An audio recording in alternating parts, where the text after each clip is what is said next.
Good morning everyone! For today's video ay kagigising ko lang ay agad na nga po ako umakyat dito sa aming rooftop. Ipasintabi ko muna ang pagdot-dot ng aking phone at pagkape muna ngayong umaga. Mamaya na ako magkape kapag after ko nga po maglinis dito sa aming rooftop. Nilakasan ko na nga po yung loob ko kahit nagtibtibay, tibarukong ko nga umuli dito yung nga to. Kun ore lag pagargar dagay tumang ko nga umuli dito yung nga to, tanang nga to gamin day to'y balay. Ilang araw na naman po kasi na umuulan dito sa amin at tumutulo na naman dito sa loob ng aming bahay na para bang agtudtudo matlaang dito unag tibalay ni.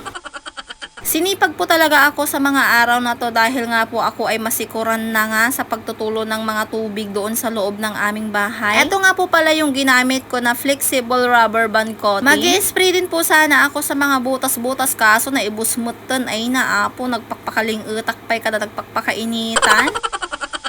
Ito nga po yung part na naiipon yung mga tubig sa tuwing umuulan. Kaya nagkakaroon nga po ng tulo doon sa loob namin. Simula nagawa nga po tong bahay namin ay ang dami na nga pong problema. Lalo na nga po kapag islaw. Marami na nga po kaming gastos dito sa taas na pangpahid lang. Hindi lang siguro 10,000 yung gastos ko dito sa taas para mapahiran lang yung mga tumutulo. Hindi na nga po namin maituloy-tuloy nga po itong taas namin na second floor itong bahay namin dahil wala na po kami talagang balak na ilagyan ng second floor. Hanyo madamagan na no apitahan mi nga tuloy dito yung nga to na to'y balay ni. After ko nga pong maglinis dito sa taas namin ay agad na nga din pong nakapagluto ng kanilang breakfast itong anak ko at pinagtimpla na nga rin po niya ako ng kape. Uy, sana all, ang sweet naman ng dalaga. Inilabas na nga niya yung kanilang breakfast at habang naman ako ay pa-chill-chill lang dahil nga po nainitan po ako ng sobra doon sa taas. Maganda po kasi sa katawan kapag nga po ay nasisinagan po tayo ng araw sa tuwing umaga. At ito na nga po yung kape ko, dineliver na sa akin yung panganay ko. Uy, charot, dineliver.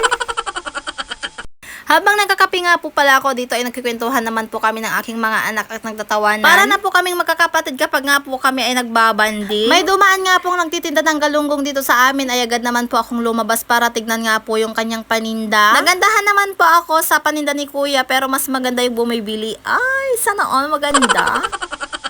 Bumili na nga po ako ng 1 kilo dahil ang 1 kilo ay 130 pesos. Baka sa susunod na magtitinda si kuya ay magiging 100 na lang. Doon na lang po ako bibili ng mas marami.